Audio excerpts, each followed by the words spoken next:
Eighth graders, this is to help you with question 5 on CR 28. It says, when graphing the line y equals 2x plus 1, how do you move from one point to another on the line? Okay. How do you move from one point to another on that line?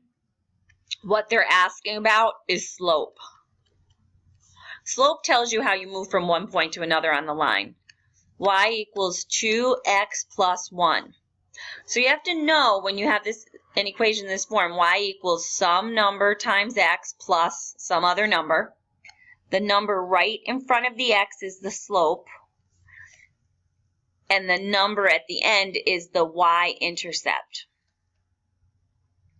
So it's not asking about y-intercept, but I just want to point out, if you look here, where does the graph cross the y-axis? It crosses the y-axis at 0, 1. That's the y-intercept. 0, 1 is the y-intercept. Now for the slope, your slope tells you how to move from one point to another. I know your teachers do rise over run, or change in y over change in x. So your slope is 2. Well, 2 is the same as 2 over 1. That tells us between points we'll move up 2, we'll rise 2, and we'll move to the right 1. We'll run 1. So you move up 2 and up 2 units and right 1 unit.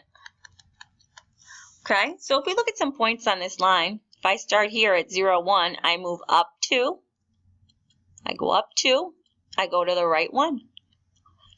Up 2 to the right 1. If I start here at, let's say this point, oops, I move up 1, 2 units, and I move to the right 1. Move up 2 to the right 1. It's like walking upstairs. 2 units up, 1 unit to the right.